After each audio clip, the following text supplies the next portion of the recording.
మీరు ఒక డయాగ్నోస్టిక్ సెంటర్కి వెళ్తారు. వెళ్ళి ఎగ్జిక్యూటివ్ చెకప్ అని చెప్పి మొత్తం మీ దేహాన్ని మీరు చెక్ చేసుకుంటారు. ఇందులో బ్లడ్ టెస్ట్ ఉంటుంది, యూరిన్ టెస్ట్ ఉంటుంది, మొత్తం ఎక్స్రేలు తీస్తారు, 2D ఈకో అంటారు, అలాగే TMT అంటారు. ఈ టెస్టులు అన్నీ చేస్తారు. చేసిన తర్వాత ఈ రిపోర్ట్స్ పట్టుకొని మీరు ఏం చేస్తారు, మీ డాక్టర్ దగ్గరికి వెళ్తారు.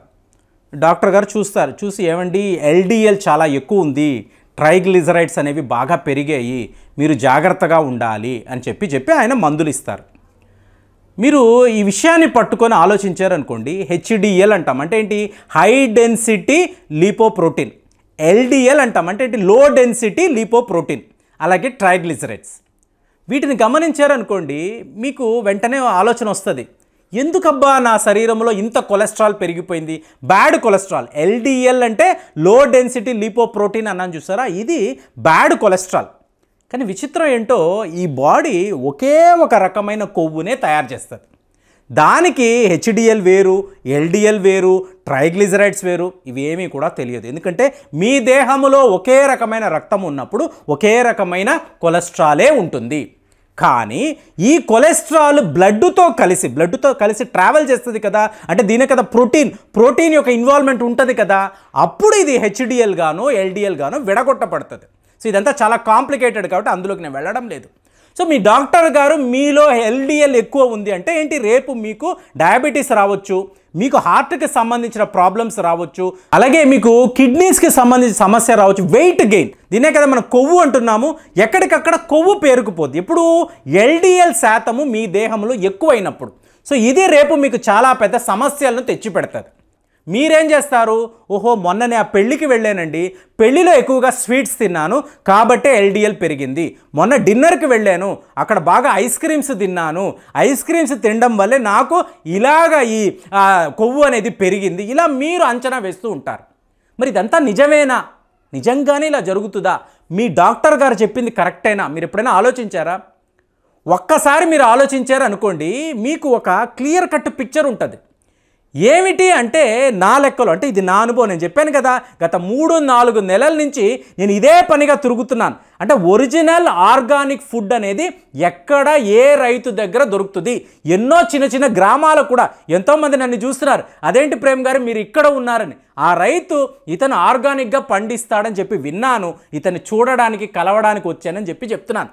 సో ఇందులో నేను కనిపెట్టిన విషయం ఏంటంటే, నేను తెలుసుకున్న విషయం ఏంటంటే, ఈ కుకింగ్ ఆయిల్ అని చెప్పి మీరు వాడుతున్నారు చూసారా, దీని గురించి ఏ డాక్టర్ ఎప్పుడు కూడా మాట్లాడరు. కానీ మీకు సమస్య అంతా కూడా, అంటే మీరు ఒక ఫ్రైడ్ ఐటమ్ ఎక్కడో ఒక హోటల్లో తిన్నారు, అందువల్ల మీ కొలెస్ట్రాల్ పెరిగిందని మీరు అనుకుంటారు. మీరు ఒక బర్గర్ తిన్నారు, ఒక పిజ్జా తిన్నారు, ఒక చికెన్ ముక్క తిన్నారు, బాగా డీప్ ఫ్రైడ్ ఐటమ్స్ తిన్నారు, దీనివల్లే నా LDL పెరిగింది, సో వీటిని మానేస్తే నా LDL తగ్గిపోతుందని చెప్పి మీరు అనుకుంటే చాలా పెద్ద పొరపాటు అండి. ఎందుకంటే సమస్య అంతా కూడా మన వంటగదిలోనే ఉంది. అంటే ఇందులో ముఖ్యంగా చెప్పాలన్నప్పుడు రిఫైన్డ్ ఆయిల్, అంటే ఇక్కడ నేను తెలుసుకున్న ఈ నిజాన్ని మీకు చెప్తున్నాను. ఈ రిఫైన్డ్ ఆయిల్ అని చెప్తున్నాం, మన సూపర్ మార్కెట్స్కి వెళ్ళి కొంటున్నాం. సన్ఫ్లవర్ ఆయిల్ అంటాము, గ్రౌండ్ నట్ ఆయిల్ అంటాము, సిసామి ఆయిల్ అంటాము, ఇవన్నీ కూడా ఏంటంటే రిఫైన్డ్ ఆయిల్ అని చెప్పి రాసి ఉంటుంది. దీనికి ఇంకొక పేరు కూడా ఉంది, ఏంటి అంటే స్పాయిల్డ్ ఆయిల్. మంచిగా ఉన్న ఆయిల్ని స్పాయిల్ చేసి మనకు అమ్ముతున్నారండి. ఎలా చేస్తారు అంటే, హై టెంపరేచర్లో కొన్ని రకమైన కెమికల్స్ను వాడి ఈ ఆయిల్స్, అంటే క్రూడ్ ఆయిల్ని వీళ్ళు రిఫైన్ చేస్తారు. ఈ రిఫైన్ చేసే ప్రాసెస్లో ఈ క్రూడ్ నూనెలో ఉండే మీకు ఆ పోషకాలు అన్నీ కూడా వెళ్ళిపోతాయి. న్యూట్రియంట్స్ అంటాం చూసారా, మినరల్స్, విటమిన్స్, ఇవన్నీ కూడా వెళ్ళిపోతాయి. సో బాగా హీట్ అయిన తరువాత అందులో ఎటువంటి పోషకాలు లేనప్పుడు, ఎటువంటి రుచి మొత్తము కూడా పోయిన తరువాత దానిని వీళ్ళు ప్యాక్ చేసి రిఫైన్డ్ ఆయిల్ అని చెప్పి మనకు అమ్ముతారు. ఇందులో గమ్మత్తైన విషయం ఏంటో చెప్పమంటారా, ఇప్పుడు వీళ్ళు సన్ఫ్లవర్ ఆయిల్ అని చెప్పి అమ్ముతారు. సూపర్ మార్కెట్స్కి వెళ్ళి మనం కొంటాం, తెల్లగా కనిపిస్తూ ఉంటుంది. ఇందులో 80% వీళ్ళు పామ్ ఆయిల్ని కలుపుతారు లేదా వైట్ ఆయిల్ని కలుపుతారు.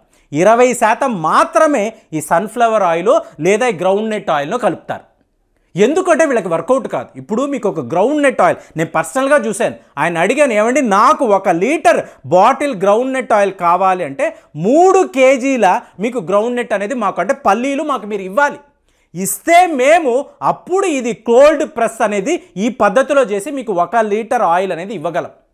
సో ఇది మీకు గ్రౌండ్ నెట్ చూడండి, మీరు మార్కెట్లోకి వెళ్ళి చూడండి, ఈ సూపర్ మార్కెట్స్లో మీరు కొనే బాటిల్లో ఆ ధర ఎంత, మీకు గ్రౌండ్ నెట్ యొక్క ఆ ధర ఎంతో మీరు ఒక్కసారి కంపేర్ చేస్తే మొత్తం వ్యవహారం బయటపడిపోతుంది. ఇది నేను తెలుసుకున్న విషయం, అందుకే మీతో షేర్ చేస్తున్నాను. అంటే ఏమైపోయింది, ఈ రిఫైన్డ్ ఆయిల్ అన్న పేరుతో వీళ్ళు అసలు సిసలైన నూనె అనేది మనకు అమ్మడం లేదు. మళ్ళీ ఈ ఆయిల్ చెడిపోకుండా ఉండాలి కదండి, ఆయిల్ చెడిపోకుండా ఉండడానికి TBHQ అనే ప్రిజర్వేటివ్ని వీళ్ళు వాడతారు. సో ఇది కొద్దిగా అంటే ఏంటి, ఒక నెలలు సంవత్సరాలు మీరు వాడుతున్నప్పుడు ఇదేనండి మీకు మెయిన్ ప్రాబ్లం. హార్ట్ ప్రాబ్లమ్స్ వస్తున్నాయంటే దీనికి ప్రథమ కారణం ఇలాగే రిఫైన్డ్ ఆయిల్ వాడడమే. అలాగే DMPS అంటారు. DMPS అంటే ఏంటి, యాంటీ ఫోమింగ్ ఏజెంట్. సో దీనిని కూడా కలుపుతారు. మీకు ఓవరాల్గా మీరు చూసారనుకోండి, ఫ్యాటీ యాసిడ్స్ అని చెప్పి మన దేహానికి మంచి చేసే ఆ పదార్థం అనేది బయటికి వెళ్ళిపోతుంది, ల్యాబుల్లో బయటికి వెళ్ళిపోతుంది. మీకు ట్రాన్స్ ఫ్యాట్ యాసిడ్స్ అని చెప్పేసి మీకు అనవసరం, అంటే ఇది విషముతో సమానము, అలాంటి ఒక పదార్థాన్ని ఈ ఆయిల్లో వీళ్ళు నిల్వ ఉంచుతున్నారు. సో ఇదే రిఫైన్డ్ ఆయిల్ చేసే పని. కానీ మనం ఏమనుకుంటాం, ఎక్కడో ఏదో తిన్నాము, ఏదో హోటల్కి వెళ్ళాము, ఏదో రెస్టారెంట్కి వెళ్ళాము, ఎక్కడో పెళ్ళికి వెళ్ళాము, అక్కడ ఈ సమస్య వచ్చింది అని చెప్పి మనం అనుకుంటాం. కాదండి, మన ఇళ్లలో వాడే రిఫైన్డ్ ఆయిల్ వల్లే ఈ సమస్య అంతా కూడా వస్తుందనేది మనం తెలుసుకోవాలి.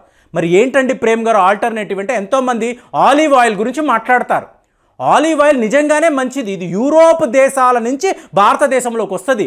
1 లీటర్ మీకు 1200 కూడా మీకు అమ్ముతారు. కానీ ఇది నిజమైన ఆలివ్ ఆయిల్ అంటే ఎవ్వరు చెప్పలేరు. ఎంతలా ఇవాళ కల్తీ జరుగుతుంది అంటే, మీరు దీన్ని 1200, 1300 పెట్టి కొనిన తర్వాత ఇందులో కల్తీ జరిగిందనుకోండి, అప్పుడు దీని పరిస్థితి ఏమిటి?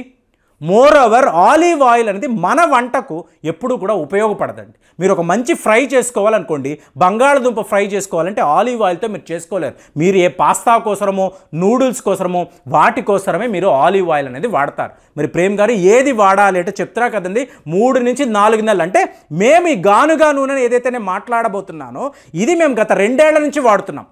అంటే ఇవన్నీ రిఫైన్డ్ ఆయిల్ యొక్క పరిస్థితి ఏంటి, ఆలివ్ ఆయిల్ ఏంటి, తక్కిన ఆయిల్స్ యొక్క పరిస్థితి అన్నీ తెలుసుకొని ఫైనల్గా కోల్డ్ ప్రెస్డ్ ఆయిల్ అని ఏదైతే ఉంటుందో మన కళ్ళ ముందు మనం ఇస్తున్న పల్లీలు అనండి, అలాగే నువ్వులు అనండి, వీటిని మన ముందు గ్రైండ్ చేసి మనకి ఇచ్చినప్పుడు ఇందులో అద్భుతమైన మీకు సువాసన ఉంటుంది, మీకు రుచి ఉంటుంది, మీకు ఆ మినరల్స్ వైటమిన్స్ పూర్తి స్థాయిలో రీటైన్ అయిపోయి ఉంటుంది. సో వీటిని వాడడం వల్ల మన దేహంలో ఎప్పుడు ఎటువంటి సమస్య ఉండదని నేను తెలుసుకున్నాను. సో తెలుసుకోవడం బట్టేనే ఇవన్నీ కూడా మాట్లాడుతున్నాను. కాబట్టి నేను చూసేది ఏంటంటే, ఈ గానుగా నూనె అంటే కోల్డ్ ప్రెస్డ్, అలాగే వుడ్ ప్రెస్డ్ ఆయిల్ అంటారు చూసారా, వాటిని మనం కొనుక్కొని వాడామనుకోండి, చాలా సమస్యల్లో నుంచి మనం బయటపడిపోవచ్చు. అలాగే కోకోనట్ ఆయిల్ విషయంగా కూడా చాలా పెద్ద కాంట్రవర్సీస్ వచ్చాయి.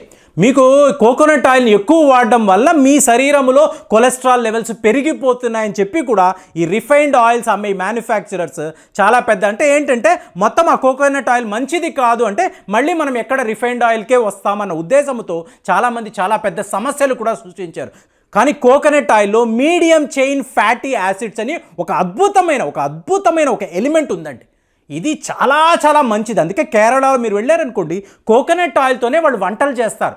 అంటే ఏంటంటే మనకు నేచర్తోనే ఉంటాం, నేచర్ నుంచే మనకి నూనెలు అనేవి దొరుకుతాయి. అలాంటి నూనెను వాడినప్పుడు ఈ కెమికల్స్ ఉండవు.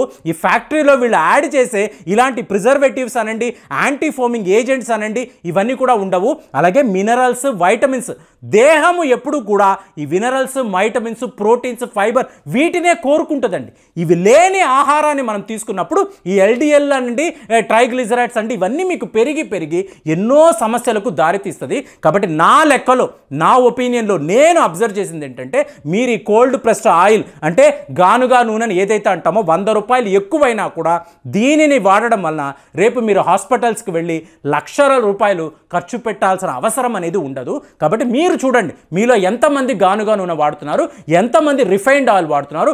ఒకవేళ మీరు రిఫైన్డ్ ఆయిల్స్ వాడుతున్నారంటే దయచేసి వీటిని మెట్రో సూపర్ మార్కెట్కి వెళ్ళి కొనకండి, వాటిని తీసుకెళ్ళి చెత్తబుట్టలో పడేయండి. ఎందుకంటే మన దేహము, మన ఆరోగ్యానికి చాలా పెద్ద సమస్య వస్తుందంటే దానికి ప్రథమ కారణము ఈ రిఫైన్డ్ ఆయిల్ అనేదే మనం తెలుసుకోవాలి. కాబట్టి దీని మీద మీ అభిప్రాయాలు ఎలా ఉన్నాయి, మీ ఫీడ్బ్యాక్ ఎలా ఉందో తెలియజేయండి. మళ్ళీ వచ్చే వీడియోలో కలుద్దాం. జై హింద్.